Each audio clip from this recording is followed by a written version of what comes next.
acerque al valle me llame el Salvador, o que a la luz brillante del sol abrasador, si en sombra o en la luz, yo ciertamente sé que si Él va conmigo, doquier pronto iré. Si Jesús va conmigo, yo iré por doquier. Conmigo si Él va, doquier siento paz y gran placer. Con gozo yo llevo mi cruz, es mi deber. Si Jesús va conmigo, yo iré por doquier.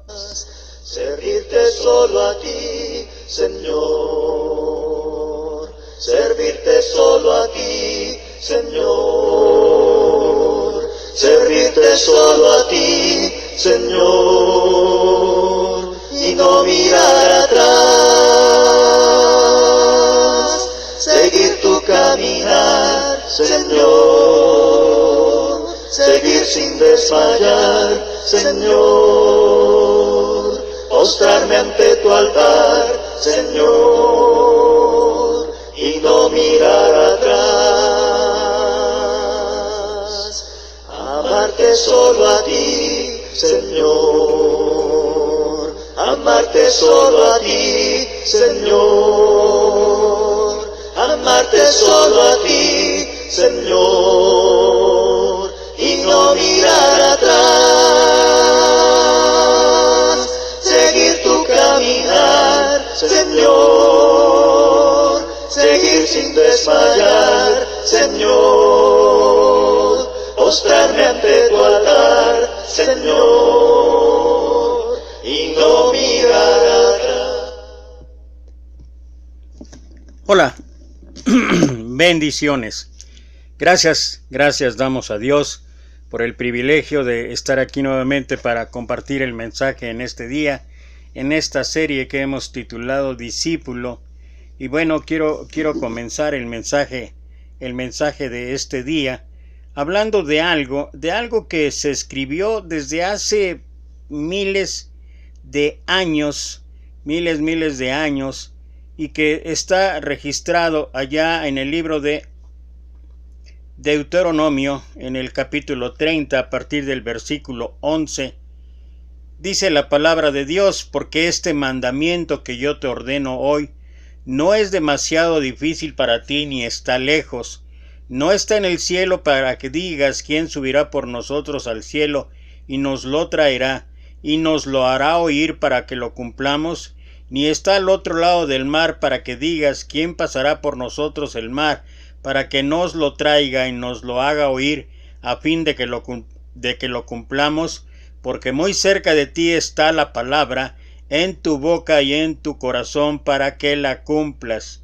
Y luego el versículo 15 establece lo que ha sido el continuo desde allá el principio de la creación, ha sido el continuo de Dios para el ser humano.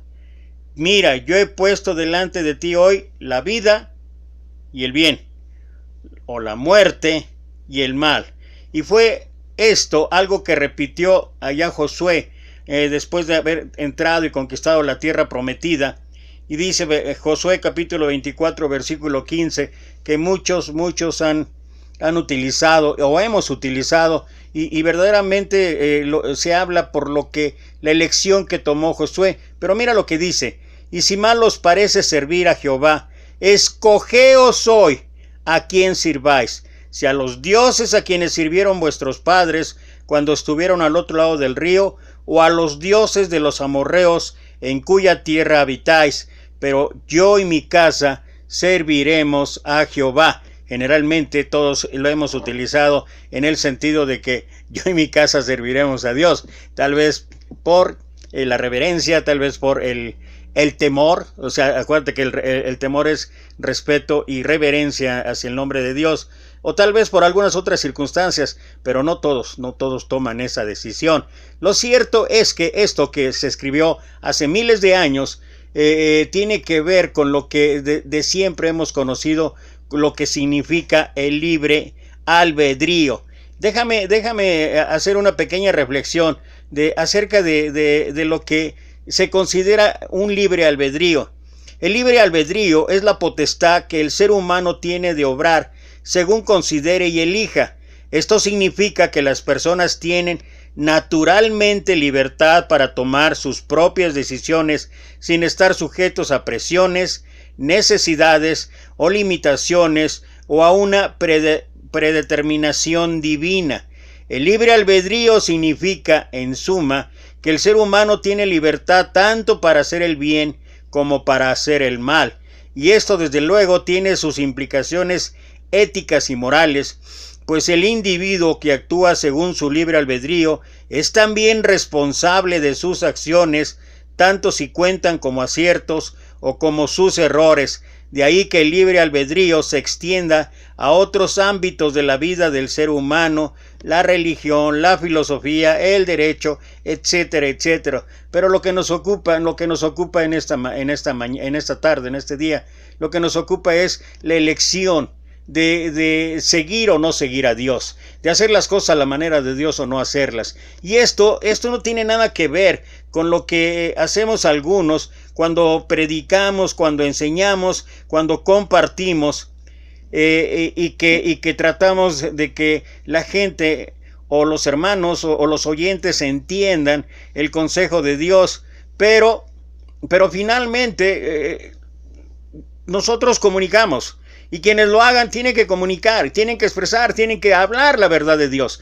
Pero es decisión de cada ser humano el aceptarlo o no aceptarlo, el oírlo o no oírlo, el llevarlo a cabo o no llevarlo a cabo. Esa es la libre elección. Y sin este ámbito de las situaciones con Dios, cada quien va a tener que escoger su propia decisión. Imagínate en otros ámbitos, en el ámbito político, en el ámbito de la sociedad. ¿Quiénes somos nosotros para querer que los demás actúen o hagan las cosas según nuestro entender, aún a pesar de que tengamos la razón? La Biblia tiene la razón y no toda la gente la quiere escuchar. Así es que no nos engañemos en cuanto a eso, porque cada quien tiene la libertad, cada quien tiene la decisión de elegir lo que va a determinar su vida, lo que va a elegir en su vida. Y quiero terminar esta primera parte acerca de lo que significa el libre albedrío y las consecuencias que cada uno implica, recordando lo que habla el apóstol Pablo en la segunda carta a los Corintios, capítulo 5, versículo 10, donde dice: todos nosotros compareceremos ante el tribunal de Cristo para que cada uno dé cuenta de lo que hizo mientras estaba en el cuerpo, sea bueno o sea malo. El día que estemos cada uno individualmente, personalmente, ante la presencia de Dios, bajo cualquier circunstancia, sea que muramos ahora o sea que venga nuestro Señor Jesucristo, en ese momento va a quedar atrás cualquier cosa, va a quedar atrás cualquier circunstancia o situación de que si te dije, no me dijiste, de que si esto, que si lo otro, que si no hiciste caso o hice caso, no, va a quedar atrás todo eso. Y la decisión que se tome desde este momento hasta cuando llegue ese instante es la consecuencia que cada uno va a tener. Y yo prefiero cada vez que comparto, yo no lo hago, no estoy compartiendo para que la gente siga lo que yo digo, no, yo lo comparto.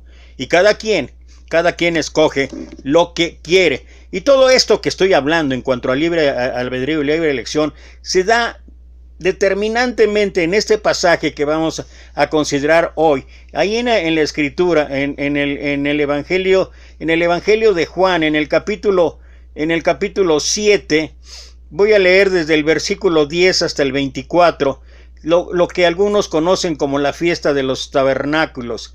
Después vamos a ir a través de la reflexión que voy a hacer, vamos a ir explicando poco a poco lo que significa, lo que representaba para el pueblo de Israel la fiesta de los tabernáculos. Era una de tantas fiestas, en algunos casos ordenadas por Dios, para determinar el no olvidar ciertas circunstancias, ciertas situaciones que había pasado el pueblo de Israel. Pero después que sus hermanos habían subido, entonces él también subió a la fiesta, no abiertamente, sino como en secreto. Y le buscaban los judíos en la fiesta y decían: ¿dónde está aquel? Y había gran murmullo acerca de él entre la multitud, pues unos decían: es bueno, pero otros decían: no, sino que engaña al pueblo. Pero ninguno hablaba abiertamente de él por miedo a los judíos. Mas a la mitad de la fiesta subió Jesús al templo y enseñaba, y se maravillaban los judíos diciendo: ¿cómo sabe éste letras sin haber estudiado? Jesús le respondió y dijo: mi doctrina no es mía, sino de aquel que me envió. El que quiera hacer la voluntad de Dios, conocerá si la doctrina es de Dios o si yo hablo por mi propia cuenta. El que habla por su propia cuenta, su propia gloria busca. No sé qué me recordó esto. Pero el que busca la gloria del que lo envió, este es verdadero y no hay en él injusticia. ¿No os dio Moisés la ley y ninguno de vosotros cumple la ley? ¿Por qué procuráis matarme?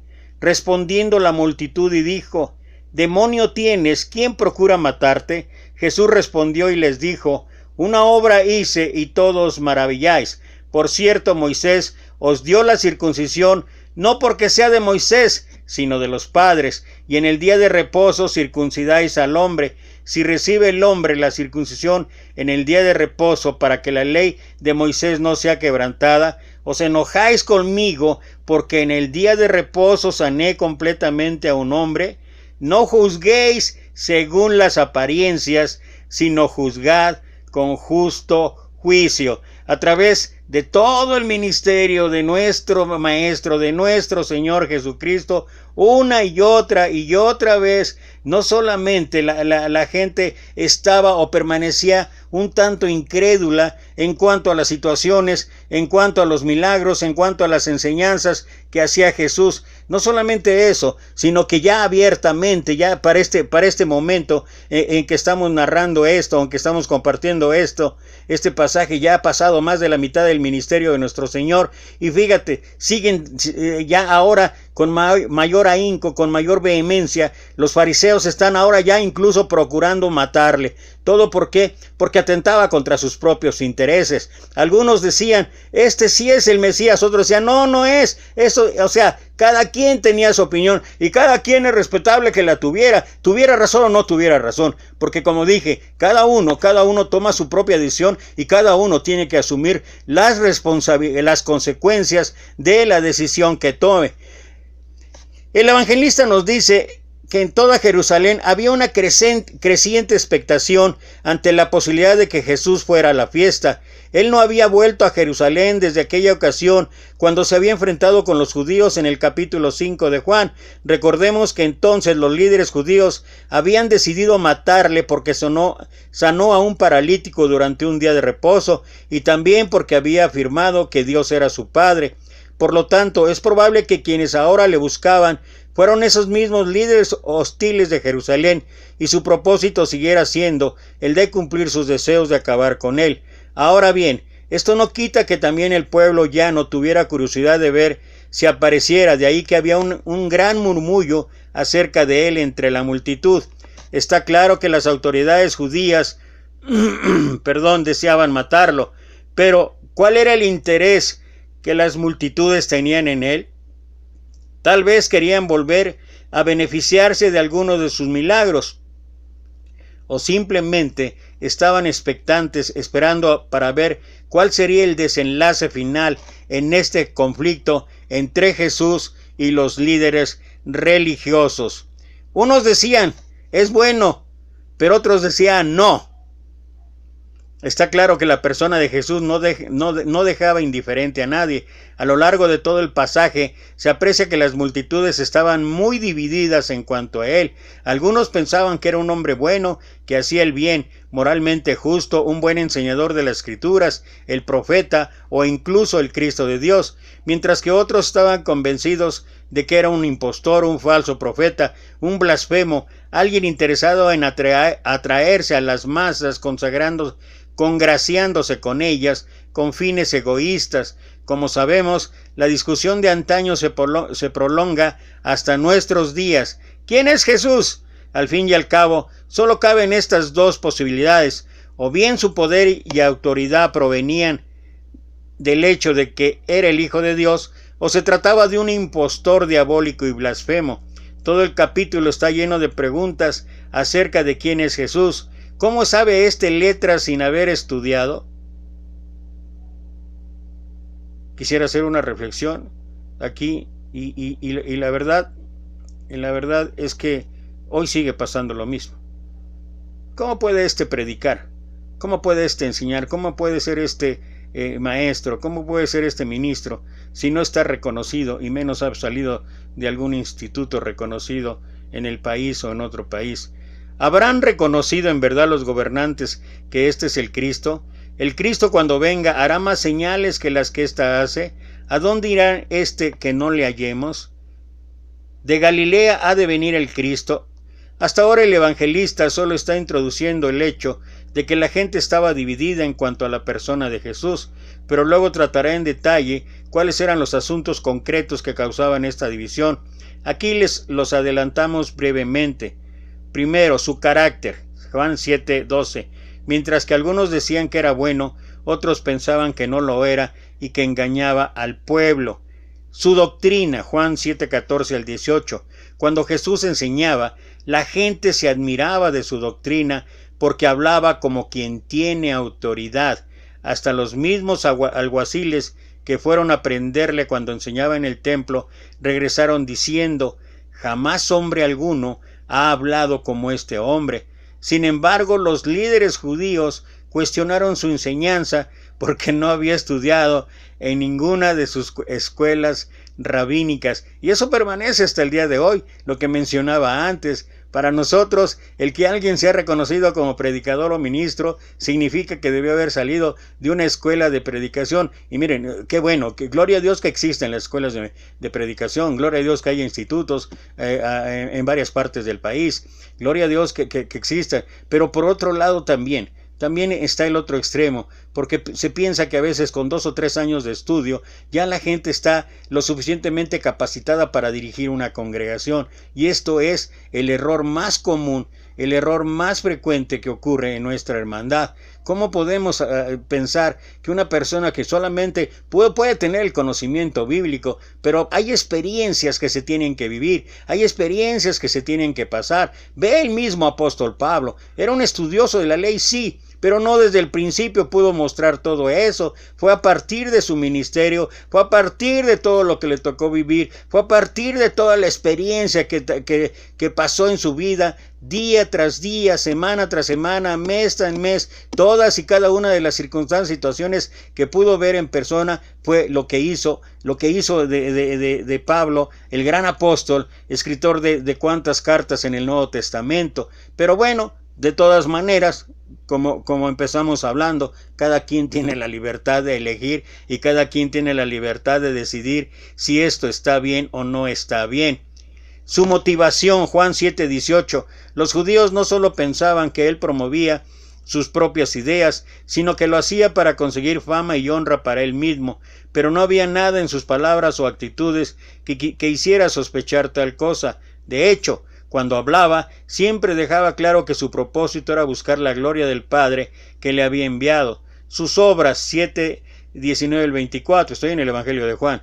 El Señor había sanado a un paralítico en el día de reposo. Esto fue interpretado por los judíos como una clara transgresión de la ley. El hecho milagroso había pasado inadvertido para ellos y tampoco valoraron que a aquel hombre se le había vuelto su dignidad y podía volver a disfrutar del día de reposo como hacía años que no lo hacía.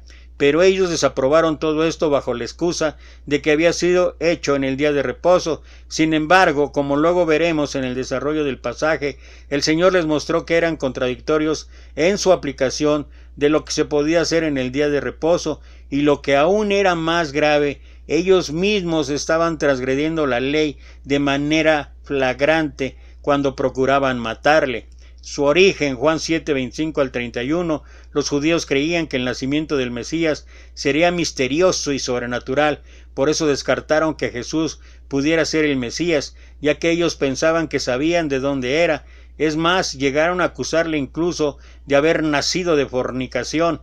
Juan 8:41, ellos no creían que hubiera nacido virginalmente de María. Frente a esto, Jesús afirma una y otra vez que él había venido del Padre y como hombre había nacido en Belén, tal como había anunciado el profeta siglos atrás. Su destino, Juan 7:32 al 36, Jesús les anunció que todavía estaría un poco de tiempo con ellos y luego volvería al que le había enviado. Con esto se refería a su regreso a la gloria con el Padre, después de haber acabado su obra en este mundo. Pero otra vez más los judíos no entendieron lo que les decía y empezaron a eculubrar sobre la posibilidad de que se fuera a los dispersos entre los griegos. Según vayamos estudiando este capítulo, nos daremos cuenta que la razón por la que rechazaban a Jesús como Mesías no surgió por la falta de evidencias. Nadie ponía en duda la autenticidad de sus obras milagrosas o la autoridad de su enseñanza o su vida intachable. El problema radicaba en el hecho de que no se ajustaba a las expectativas equivocadas que los judíos se habían hecho en cuanto a la venida del Mesías, y también a los celos de los líderes religiosos al ver crecer la popularidad de Jesús entre las multitudes. Y mira, aquí me hace pensar lo que dice Santiago capítulo 3, versículo 3 en adelante, cuando habla y dice: ¿quién es sabio y entendido entre vosotros? Muestre por sus buenas obras en sabia mansedumbre. Fíjate. Y luego dice: pero si tenéis celos amargo y contención en vuestro corazón, ¿sabes qué? Esto no es de Dios. Esto es terrenal, animal, diabólico, y muchos de nosotros deberíamos de pensar en eso. Muchos de nosotros deberíamos de pensar antes de engancharnos con tantas contiendas, con tantas peleas, tratando de demostrar que yo sé más que tú sabes más que yo analizo mejor, que yo reflexiono mejor, que yo estudié en un verdadero instituto donde se enseña la verdad, y mil cosas más. Y realmente eso ¿para qué sirve?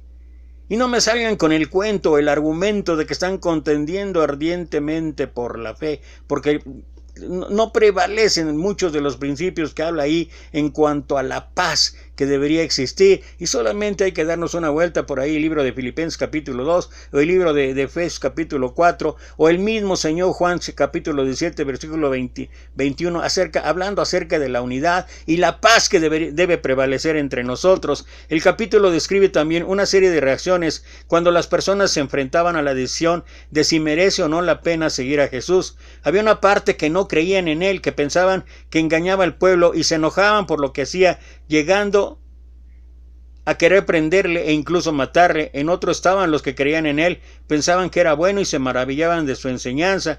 Y por último también estaban los que parecían no querer comprometerse con una postura definida para así no tener problemas con los gobernantes. Y esto me hace recordar, porque mira, me suena mucho cuando Pilato dijo: ¿qué pues haré de Jesús llamado el Cristo? Él tenía la oportunidad de aceptarlo o de rechazarlo, igual que nosotros, aceptarlo o rechazarlo, glorificarlo o crucificarlo. Es una alternativa y uno lo tiene que hacer, y si lo vas a tomar, hazlo. La decisión que vayas a tomar de uno o de otro lado, pero hay que hacerlo porque si no nos encontramos como la iglesia allá en el Apocalipsis, donde Dios dijo: si eres frío, está bien que seas frío, si eres caliente, qué bueno que seas caliente, o eres frío o eres caliente, porque tibio te voy a vomitar de mi boca. Y muchos de nosotros evadimos ese compromiso, evadimos esa responsabilidad hoy en día, estoy hablando en cuanto a la autoridad, en cuanto a la soberanía de nuestro Señor Jesucristo. O lo aceptamos y de verdad lo aceptamos, nos comprometemos, nos responsabilizamos, o lo rechazamos y de verdad no podemos estar actuando con religión, porque la religión es creada por el hombre. No podemos estar actuando como las religiones, que en un día tengo un pie del lado del mundo y el otro día tengo el pie del lado de Dios, y así no la llevamos. Y era lo que pasaba con algunas gentes ahí. Algunos no querían comprometerse, no querían tener problemas con los gobernantes. Y hoy en día también nosotros no queremos tener problemas con el predicador, no queremos tener problemas con algunos hermanos de la iglesia. Y por eso, si vemos incluso algo que esté irrazonable o esté equivocado o que no sea lo correcto, y nos quedamos callados. En cualquier caso, antes de que Jesús se presentara públicamente en Jerusalén, ya se estaba preparando una tormenta en torno a él. En vista de un capítulo como esto, no debería sorprendernos al ver que también en nuestros días hay la misma variedad de reacciones ante la predicación del Evangelio de Jesucristo. Algunos se muestran abiertos y receptivos, mientras que otros son cínicos y se cierran a la verdad del Evangelio. Hay personas que son motivadas por mera curiosidad por mera curiosidad y que nunca llegan a tomar una decisión, mientras que otros se manifiestan abiertamente su fe en Jesús. Los hay que son hostiles y también hay quienes se muestran totalmente indiferentes. Algunos luchan por defender sus convicciones y otros se dejan llevar por lo que opina la mayoría. Tanto entonces como ahora, ahí donde la persona de Jesucristo es anunciada, surge controversia porque trae división. Esto es lo que el Señor habló y dijo allá en Lucas 12:51.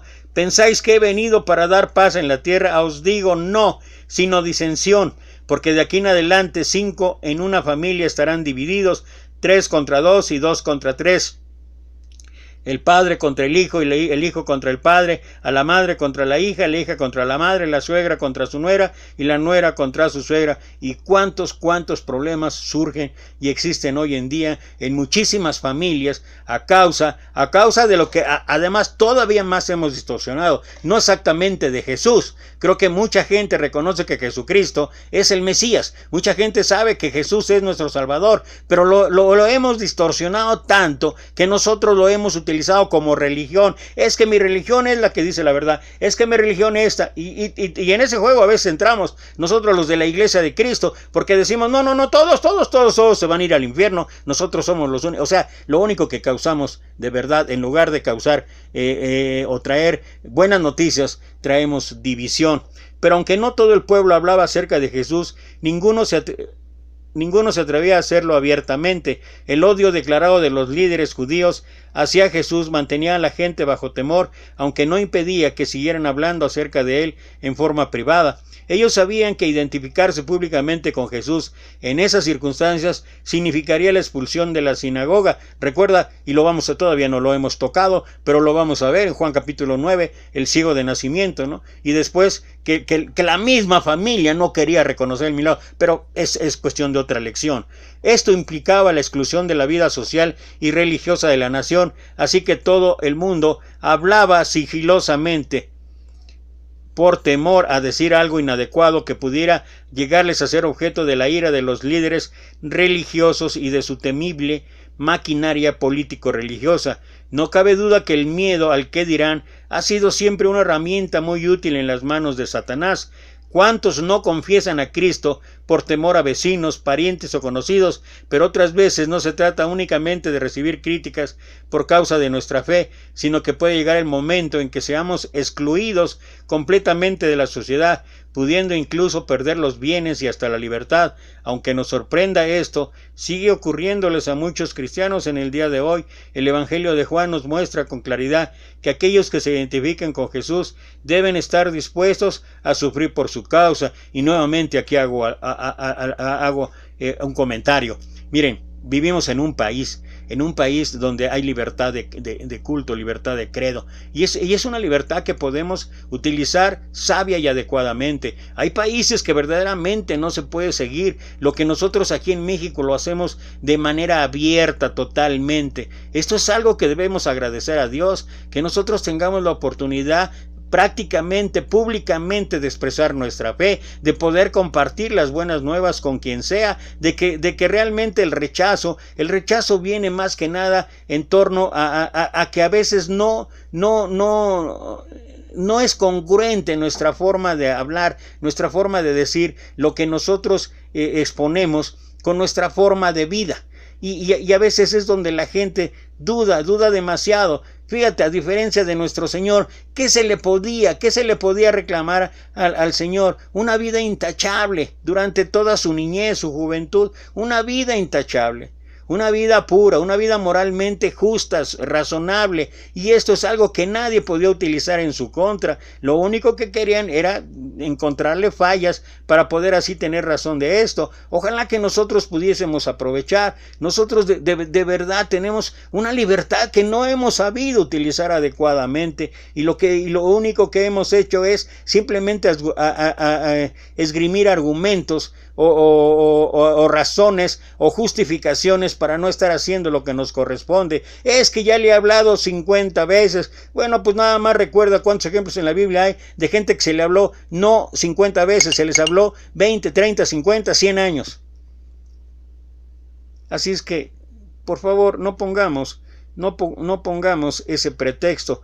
Aunque había subido secretamente a Jerusalén a la mitad de la fiesta, Jesús se presentó en el templo y les enseñaba públicamente. En esta ocasión no se dice que hiciera algún milagro, pero pronto el pueblo que escuchaba estaba igualmente maravillado con él. La causa principal de su asombro se debió al conocimiento profundo que tenía de las Escrituras y la autoridad con las que exponía. Ahora, quiero decirte algo. Si bien es cierto, he hablado acerca, cuidado con los extremos. Y yo vuelvo a insistir, no tengo nada en contra de los institutos bíblicos. Y gloria a Dios que existan, y gloria a Dios por la gente que vaya a estudiar, qué bueno. Pero eso también no nos exime de que esto de estudiar la Escritura es una labor de día a día, semana a semana, mes a mes, año tras año. Y que si no tuviste tú la oportunidad de ir a algún instituto, no te desresponsabiliza de estar escudriñando, de estar estudiando. El mejor ejemplo es nuestro Señor Jesucristo. Desde los 12 años, ¿dónde estaba? ¿Dónde estaba? En los negocios de su padre, lo encontramos en las sinagogas, iba a la iglesia, y es seguro que el Señor estuvo ahí en su casa, estudiando las Escrituras, por eso lo aprendió. Él no tuvo que ir al Sanedrín, no tuvo que ir, nosotros tal vez algunos no podamos ir, no podamos estar en un instituto, pero eso no es un pretexto para no escudriñar, para no estudiar. Ahorita con tantos medios a nuestro alcance, en verdad es sorprendente la cantidad de oportunidades que hay ahorita para estudiar todo lo concerniente a la palabra de Dios. Entonces no debemos desestimar que tenemos una responsabilidad grande también al estar escudriñando. Para los judíos, estudiar en una de las escuelas rabínicas era la única manera de conseguir el conocimiento de las Escrituras. A eso me refiero cuando hablo de que no pensemos que nada más el instituto bíblico, la escuela bíblica o la universidad cristiana es la única manera en que nosotros podamos llegar a adquirir conocimiento y poder tener la autoridad de hablar en el nombre de Dios. Y Jesús no había estudiado en ninguna de ellas, ni estaba acreditado por ningún erudito rabino. Sin embargo, cuando Jesús enseñaba, reclamaba la más absoluta sumisión. Esto resultaba inadmisible para los judíos, y aún rompió más sus esquemas cuando afirmó que su doctrina la había recibido directamente de Dios, quien le había enviado para enseñarla a los hombres. Jesús le respondió y dijo: mi doctrina no es mía, sino de aquel que me envió. La verdad es que si lo hubieran pensado bien, esto no tenía que haberse extrañado tanto, puesto que también todos los verdaderos profetas de Israel habían recibido sus mensajes directamente de Dios, y su autoridad nunca dependió de ningún rabino o escuela rabínica. Exigirle esto a Jesús, el mismo Hijo de Dios, no tenía sentido. Pero a los ojos de los líderes judíos, Jesús no era más que un autodidacta entusiasta, y de ninguna manera iban a admitir que un carpintero de Galilea pudiera tener una autoridad equiparable a la de los rabinos de Jerusalén. Pero aunque no quisieran reconocerlo, el hecho que constataron todos los que escuchaban a Jesús es que sobrepasaba a todos los escribas en su exposición de las Escrituras. Fue memorable el momento cuando con solo 12 años los padres de Jesús lo hallaron en el templo sentado en medio de los doctores de la ley, oyéndoles y preguntándoles, y todos los que le oían se maravillaban de su inteligencia y de sus respuestas. Y tenía 12 años. Al momento de iniciar su ministerio tenía 30 años, o sea, 18 años todavía tardó más el Señor en estarse preparando. Por eso digo, no tenemos pretexto los demás. Esto es para los que no fuimos a una escuela, no tenemos pretexto. Es el día a día, es la semana a semana. Lo que pasa, y ya lo he mencionado mucho, es que también nos hemos echado a la hamaca, nos hemos sentado allí en el sillón de la espera de la comunidad. ¿Para qué? Para esperar a que venga el predicador, nos enseñe, nos explique, y hay lo poquito que vaya aprendiendo, y luego me vuelvo como periquito. Cuando hay alguna situación, por ahí me sale algún versículo y a veces lo saco totalmente de contexto, ni siquiera tengo idea de lo que estoy diciendo, pero como lo he oído es lo que repito. Eso no es escudriñar las Escrituras. Hay que escudriñar las Escrituras, hay que saber el tema del que estamos hablando, y no tienes que saber hermenéutica, ni homilética, ni exegesis, ni mucho menos. Lo que pasa es que es un estudio concienzudo de una y otra vez, estar escudriñando y dejar que el Espíritu Santo obre en tu vida para que puedas entender todos y cada uno de los pasajes. Y ahora con todo lo que, como lo dije, ahora con toda la información que circula en las redes, con toda la información, bueno, me puedes decir que hay muchas cosas que son inexactas, yo estoy de acuerdo totalmente con ello, pero Pablo dijo, examinarlo todo y retener lo bueno. Y cuando uno tiene un corazón contrito y humillado, dispuesto a escuchar la voz de Dios, uno puede de veras pedir la dirección del Espíritu Santo y saber cuál es el material más apropiado, más adecuado, cuál es la forma en que nosotros podamos aprender para después también compartir. Pero además de que Jesús evidenciaba en su enseñanza una autoridad divina como nadie más ha tenido, aún había otra cosa que marcaba una diferencia fundamental entre su enseñanza y la de los escribas. Mientras que el Señor solo citaba las escrituras del Antiguo Testamento, los maestros judíos dedicaban la mayor parte del tiempo a discutir sobre las diferentes tradiciones que los rabinos del pasado habían ido añadiendo a las escrituras. Esto hacía que sus exposiciones fueran terriblemente áridas y de escaso valor espiritual para quienes les escuchaban. Esto marcaba un contraste muy importante con la vida y frescura que la enseñanza del Señor tenía. Más adelante sus propios apóstoles, que tampoco habían recibido, más adelante sus propios apóstoles, que tampoco habían recibido una instrucción académica formal en alguna escuela rabínica, también dejaron perplejos al Sanedrín cuando éste les interrogó. Entonces viendo el denuedo de Pedro y de Juan, y sabiendo que eran hombres sin letras y del vulgo, se maravillaban y les reconocían que habían estado con Jesús. De esto, Hechos 3:13, de esto no debemos sacar la impresión de que lo que dije, que no debemos sacar la impresión de que no sea necesario estudiar la palabra para poder servir al Señor de una forma adecuada. Otro tema diferente es cómo se haga, y en este sentido no debemos pensar que graduarse en una institución acreditada humanamente garantiza un conocimiento auténtico de la palabra. Ni el Señor ni tampoco sus apóstoles pasaron por ninguna de las que había en su tiempo, y sin embargo nos dejaron perplejos al Sanedrín, sino que también fueron usados poderosamente por el Señor para la extensión del Evangelio en la primera etapa de la Iglesia, y algo similar ha ocurrido infinidad de veces hasta el día de hoy. Por supuesto, la formación bíblica es una bendición, pero hemos de estar seguros de que sea realmente bíblica, porque es bien sabido que muchas instituciones académicas que en el presente pretenden enseñar la Biblia realmente han heredado muchas de las actitudes que tenían los escribas del tiempo de Jesús. Recordemos que en lugar de enseñar la palabra, ellos se dedicaban a transmitir las ideas de otros maestros que les habían precedido.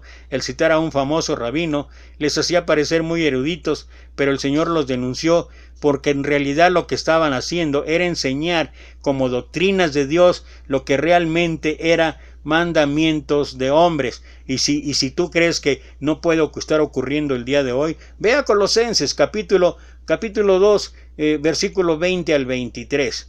Y ahí habla por qué seguimos insistiendo en tradiciones humanas como el no manejes, no gustes, no toques, cosas todas en conformidad a mandamientos de hombre que no sirven nada en cuanto a los apetitos de la carne.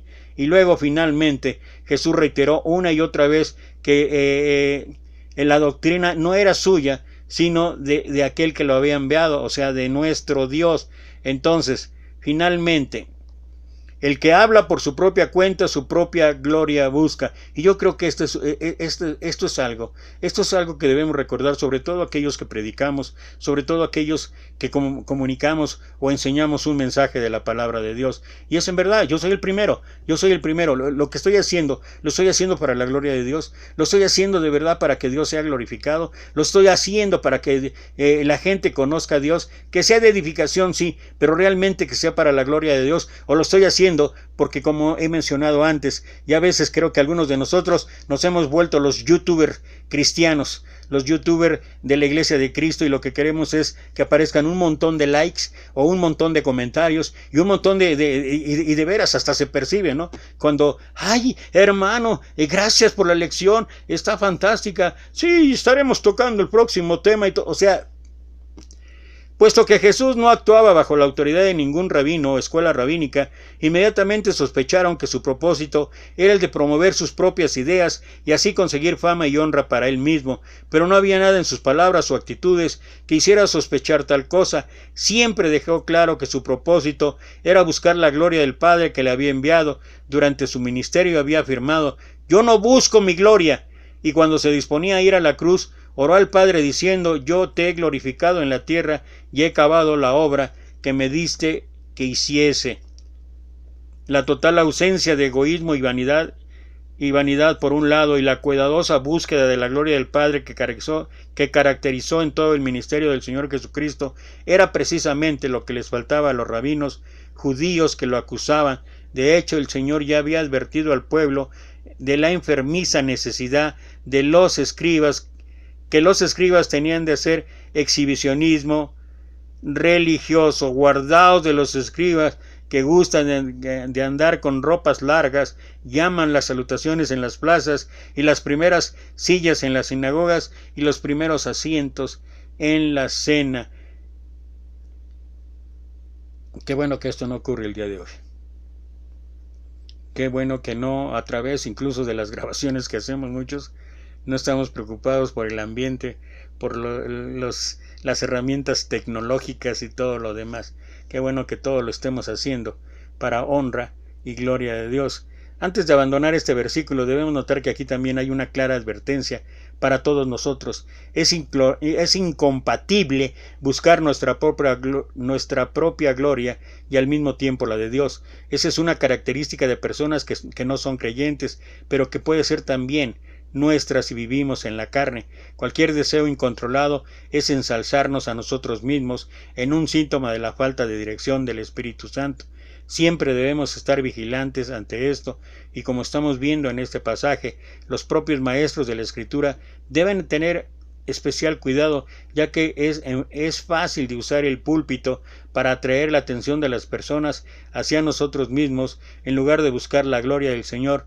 En relación a esto, nos conviene recordar el ejemplo del apóstol Pablo, porque no nos predicamos a nosotros mismos, sino a Jesucristo como Señor, y a nosotros pues como vuestros siervos por amor de Jesús, 2 Corintios 4:5, y ahí mismo habla Pablo, ahí en la segunda carta de los Corintios, habla y dice: no es que seamos competentes por nosotros mismos, sino que nuestra competencia viene de Dios.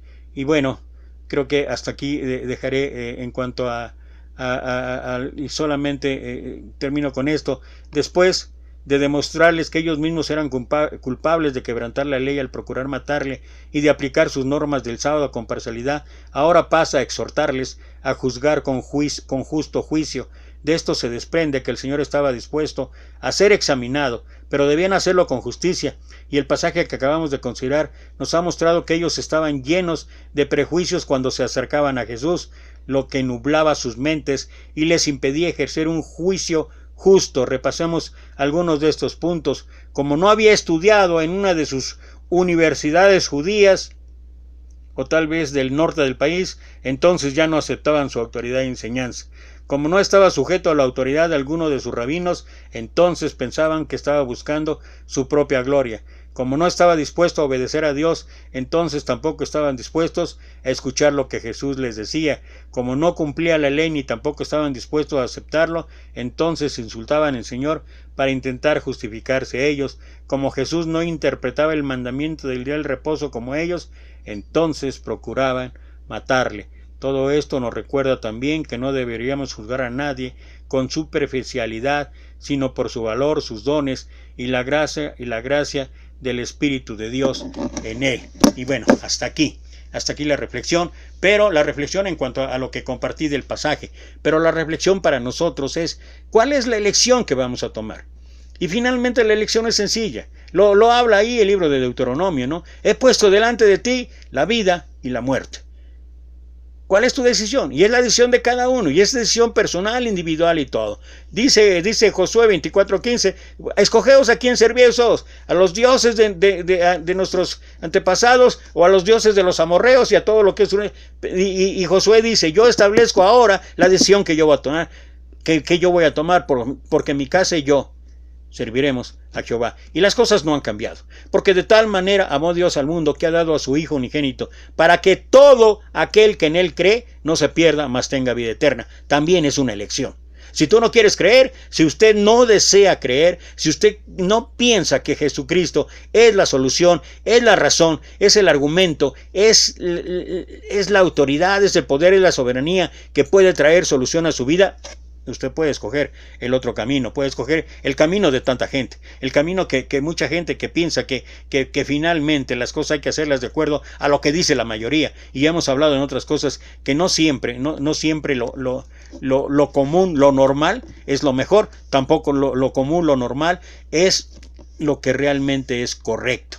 Entonces, finalmente es una decisión. Y es una decisión para cada uno de nosotros. Es una decisión que escuches este mensaje. Es una decisión que puedas obtener algo de edificación de este mensaje. Es tu decisión. Yo solamente me concreto a compartir en el amor de Cristo. Lo comparto para honra y gloria de Dios. Y si algo hay de utilidad que te pueda servir, adelante. Y si no, ni modo, nada más dale ahí borrar y se acabó. Pero finalmente es una decisión personal, individual. Y no se vale que lo que el mundo habla y dice, ¿no? De la publicidad subliminal, que a través de mensajes en donde fíjate bien lo que vas a escoger porque estás escogiendo lo malo, eso no se vale. Yo creo que sobre todo a las personas adultas, Dios nos ha dado ya un suficiente juicio para saber realmente qué hacer. Y con respecto a lo que dice la palabra de Dios, no nos queda más que estudiar, escudriñar y ver si estas cosas eran ciertas, tal como los decía los hermanos en Berea. Estaban escuchando al apóstol Pablo y sin embargo escudriñaban la escritura para ver si estas cosas eran ciertas.